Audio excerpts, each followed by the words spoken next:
Today we're going to learn about how to find the surface area of a rectangular prism. So this lesson's only going to talk about rectangular prisms. In our last lesson we talked about nets of a shape, and the net of a shape is just that unfolded shape. So here we have like a rectangular prism, which is, think of like a cardboard like shoebox or something.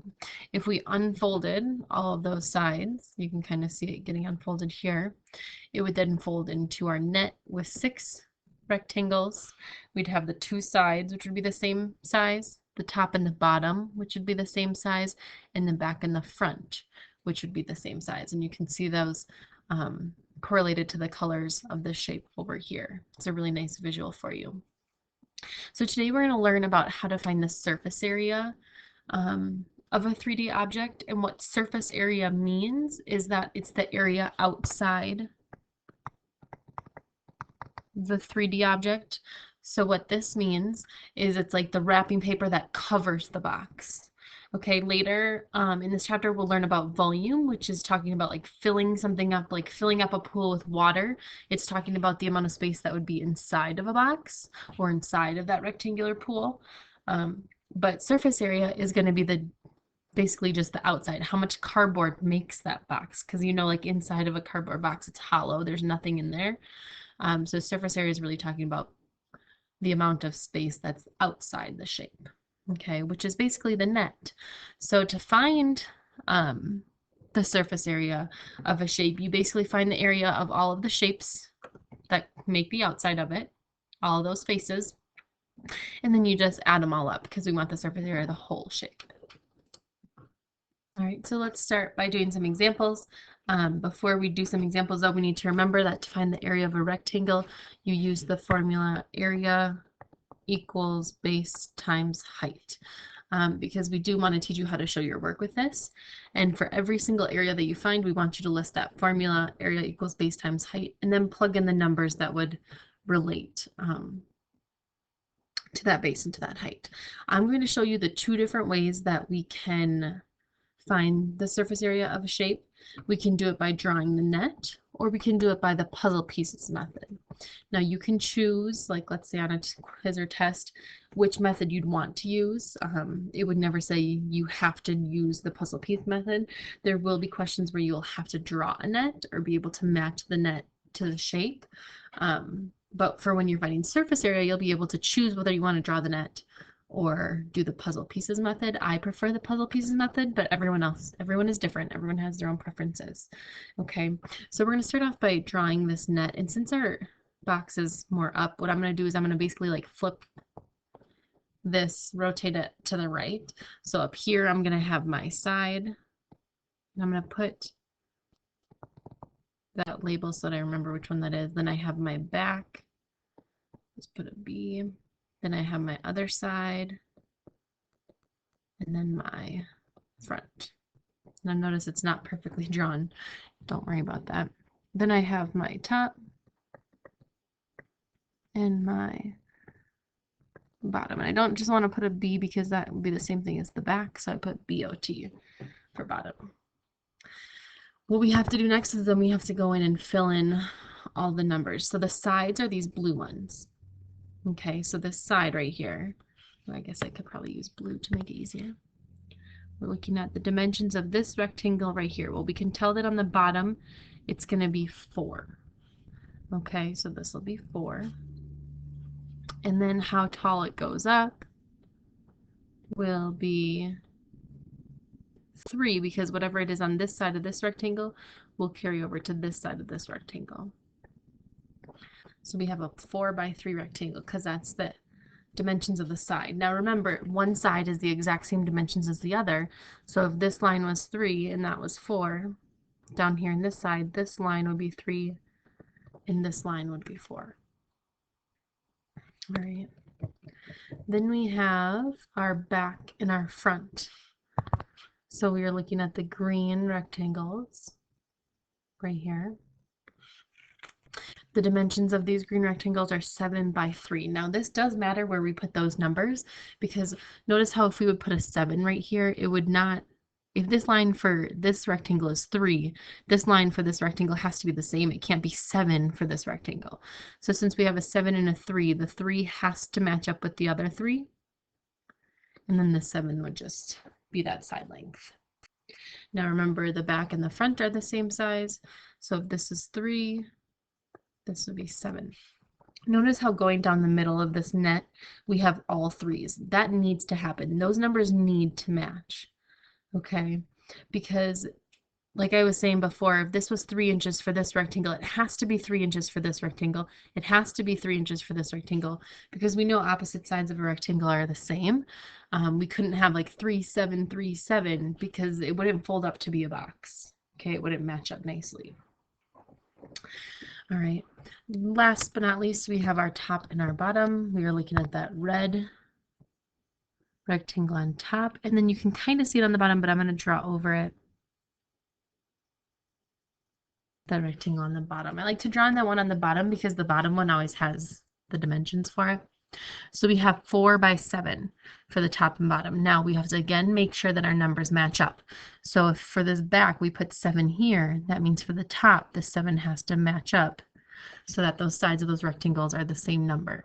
For example, I could not put a 4 here because if this side of the rectangle over here is 7, this side can't be 4. That would not make a rectangle. Okay, because those opposite sides have to be the same. So if that's 7, that means this is 7. And our 4 would go up here. Now notice how this 4 right here and this 4 right here will be the same number. That's because when we fold up that box, we can't have a height of like 4 back here and a height of 7 right here. That wouldn't fold, that top would not be able to fold down onto it. So notice how those two numbers are matching as well, so that when they fold up, they will close without any gaps. Remember, our top and bottom are the exact same. So if this number right here is 7, this number right here is 7, and our top line would be 4. All right. Now that we've drawn our net, we are going to have to find the area of them. I'm going to do this in purple because we don't have a purple on here. And the way that we're going to find the surface area of this is just by finding the area of every single rectangle and then adding them up. So this top rectangle is 3 by 4. So that's going to be 12 because 3 times 4 is 12. This back right here is 3 by 7. 3 times 7 is 21. And I might just list them out here too so that I don't.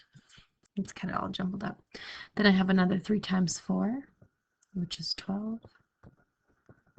And another 3 times 7, which is 21. Then I have my top and bottom. I can't forget about those two. 4 times 7 is 28. 4 times 7 again is 28. I would add all those up. Now I'm going to group them together. Okay, so I'm going to group my 12 and my 12 to be 24. I'm going to group my 21 and my 21 to be 42, and I'm going to add those up to get 66. Then I'm going to take that 66 and add 28 plus 28. 28 plus 28 is 56. 6 plus 6 is 12. 11, 12. So this would be 122. Now when we label our surface area, it is going to be inches squared because area is always squared. It's always just two numbers being multiplied by each other. So it's inches times inches, which is inches squared. All right, now for the puzzle piece method. This is a method that I'm going to guess that most of us are going to like better. It seems like a little bit less work, but some students like to draw the net for that visual piece too, so it's really up to you. Basically, what we need to know for these puzzle pieces is that there's a front and back rectangle, okay, that are going to be the same size. Now this, you can draw the rectangle or you can leave that out and just show the work. I'll do an example of that down here to kind of demonstrate how we do that. So the front and back of this shape, those are the green ones. Okay. Front and back are 7 by 3. So it'd be 7 by 3. So to find the area, we do area equals base times height. Now we would multiply that by 2 because there's going to be a front and a back. Okay, there's 2 rectangles that are 7 by 3. So we find the area of one of them and we just multiply it by 2 to get what the area of the front and the back is, as opposed to just the front or just the back. So we'd put area equals 7 times 3 times 2. Area equals 21 times 2 equals 42. I would want to circle that because that would be my area of the front and back. Then I have my, what did they call them? The sides. Okay, and again, I have 2 of those sides. I'm going to draw the rectangle. Those blue sides were, the base was 4, the height was 3. So I would do area equals 4 times 3. Oh wait, and then I'd have to multiply it by 2 because there are 2 sides. That would equal 12 times 2, 24. Okay, now I'm going to have to kind of move it over here. If you don't have the space on your paper, obviously, if you like printed it out or something, you could always put it into just over here right next to the problem. So we have our front to back, we have our sides, we are just missing our top and bottom. Actually, I'm just going to put it over here because that's what you'll have to do anyways. Top and bottom.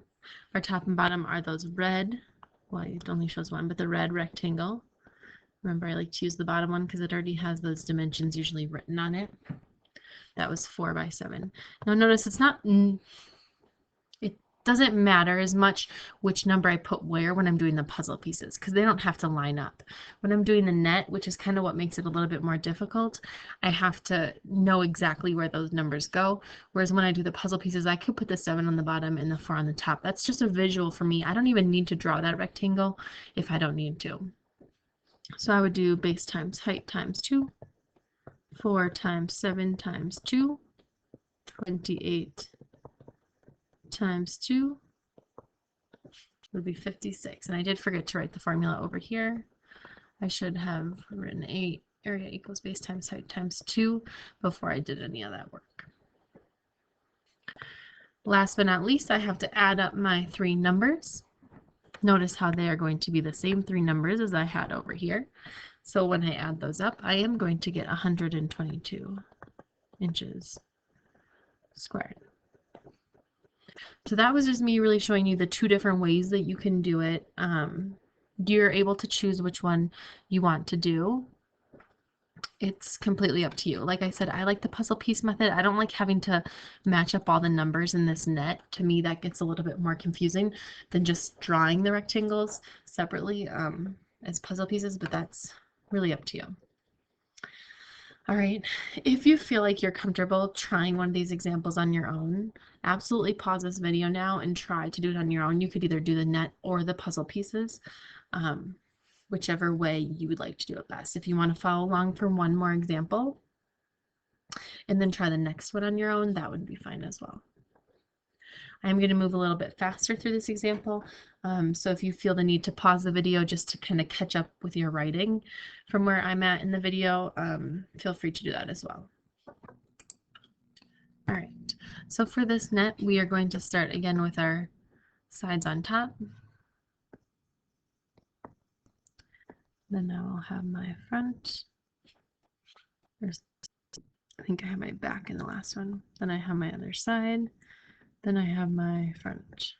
Then I have my top. And I have my bottom. All right, starting out with those sides. My base is 6, my height is 5. Going to that back and that front.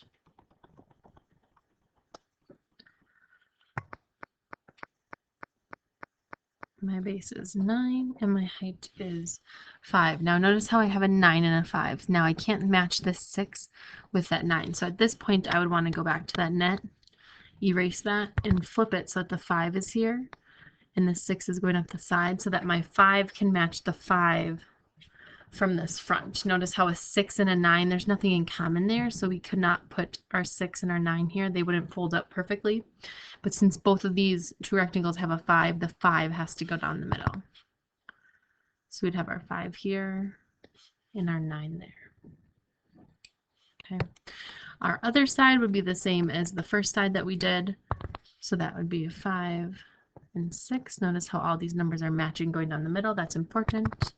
And then our front is the same as our back, 5 and 9. Last but not least, I have to do my top and bottom. Base is 9, height is 6.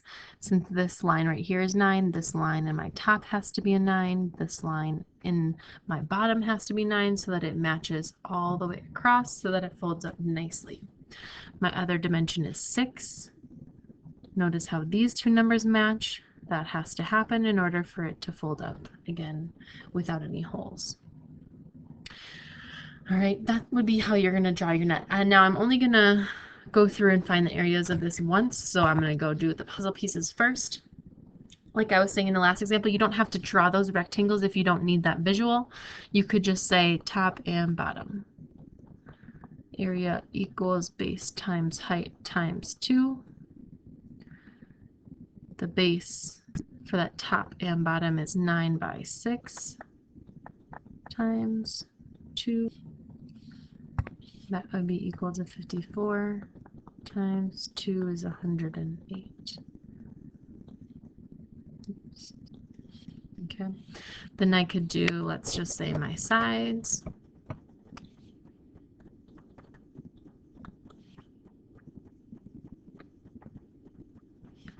That is base times height times 2. My base of those sides is 6. My height is 5 times 2 is 30 times 2 would be 60.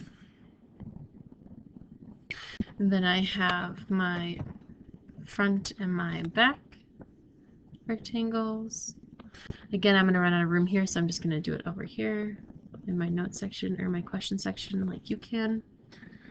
My front and my back are base times height times 2 because there's 2 rectangles that are that size. Remember, a front and a back. That's why I'm doing this times 2.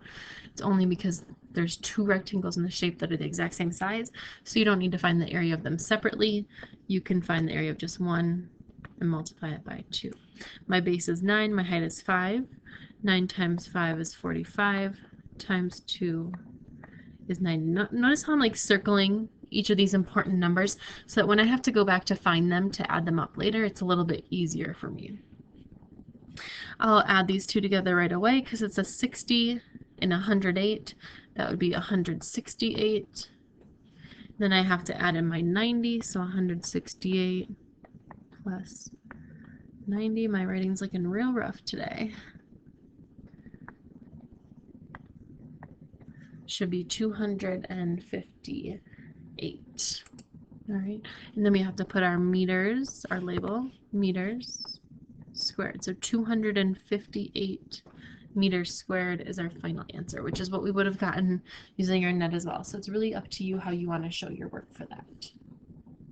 Okay, if you did not pause the video to do this example on your own, I do want you to pause the video after I explain what this problem is to try this on your own. The top of the fish tank is open, so we're finding the surface area of this fish tank. So how much glass is used to make this fish tank is what the surface area is. Now in this particular fish tank, the top is open. Okay, meaning that when you're finding the surface area, you don't need a top and a bottom, you only need a bottom. Okay, because this is not there. So we're finding the area of 5 rectangles, not 6. Okay, I would suggest you use the puzzle piece method for this because when we draw that net, we don't need one of those rectangles, so that's where it could confuse us. So I would not draw the net for this example. I would use the puzzle pieces. I'd like you to pause the video, try this on your own. All right, let's start with that front and back rectangle. I'm going to erase my drawing so that we can kind of highlight what rectangle that is. The front is 6 by 4, so we do base times height times 2 because there is a front and a back piece of glass. So we'd have 6 times 4 times 2. 6 times 4 is 24. times 2 is 48. All right, then I would have my left and right sides. Now notice how I am labeling what shape I'm doing. You will have to do this in order for me to know and to know what shapes you're doing and to follow along with your work. So make sure that you're at least writing the letters so that I know, or writing out sides so I know what you're finding the area of. Just helps me follow along with your work. All right, my sides would be base times height. Again, there is a left and a right side of glass, so I do need times 2. My base is 2.5. My height is 4. Then I'm going to multiply that by 2. All right. I'm going to quickly show you a mental math trick for how we would find the multiplication of 2.5 times 4. We'd multiply the 2 times 4. So we'd kind of split this up into two different numbers, 2 and 0.5. So 2 times 4 is 8. And then we do 0.5 times 4, which means half of 4. Well, half of 4 is 2. We would then just add those numbers up to get 10. So 2.5 times 4 is 10, times 2 is 20. Right. You could also use the multiplication algorithm to multiply it through. Again, you're going to get 10 as your answer. All right, the last we have to do is the top and the bottom, but remember we don't need to do the top, so we're just doing the bottom, meaning that we're not going to do base times height times 2. For the bottom, we're just going to do base times height. Since there's not a top, there's not another rectangle that's that same size of glass, we're just doing base times height. That's why we're not doing times 2, is because the top is open. We don't have glass at the top. So if we look at this bottom rectangle, our dimensions are 6 times 2.5. Again, use that mental trick to figure out what 6 times 2.5 is. We break it up into 2 times 6, which is 12, and then half of 6, which is 3. We'd add them up and get 15. Last step for the surface area, we would add up all these numbers. 48 plus 20 is 68.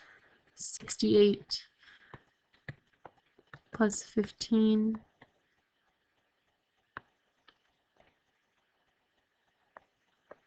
will be 83. Very last step for our final answer is to put in that label, which would be feet squared.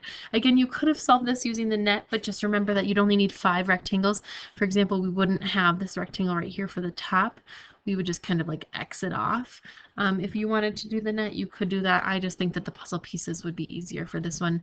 And just remember not to do the times 2 when we get to that bottom and top. All right. Word problem example. It's going to be the same sort of thing. A gift box in the shape of a rectangular prism measures 8 by 8 by 10 inches. What is the least amount of wrapping paper needed to wrap the gift box? All right, so the first thing we're going to have to do is learn how to either draw this shape, all right, which I can show you how to do to the side. We have our front rectangle, and then we kind of overlay our back rectangle. We would then go through and connect the corners, like the left corner of the back to the left corner of the front, the right corner of the back to the right corner of the front. And same thing on the bottom. And we basically have like a rectangular prism. We could then label it out. So it measures 8 by 8 by 10. So it's the base is 8, the height is 8, and then it's going 10 inches back. And from here you could write your, you could draw your net, or you could do your puzzle pieces. Again, I like to do the puzzle pieces, so that's what I'm going to show.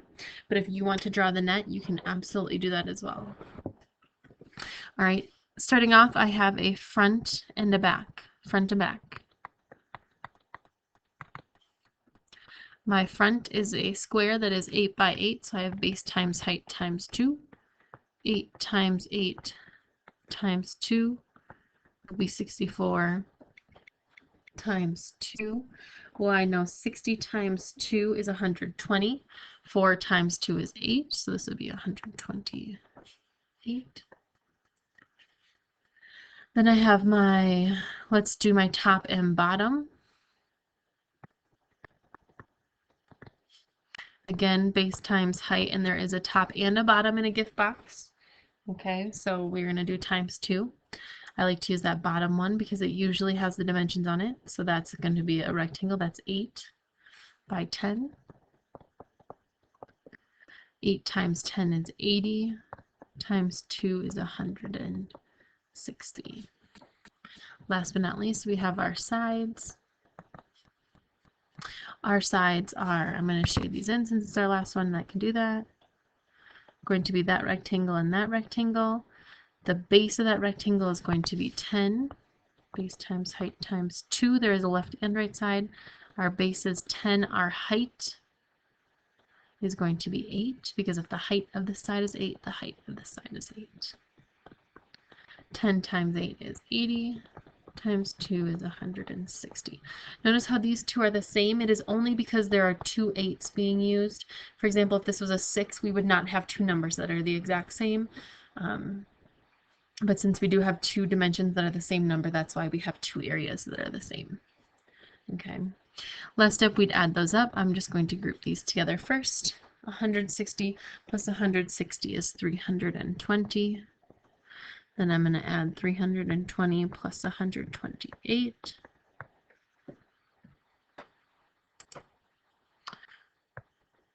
Oops.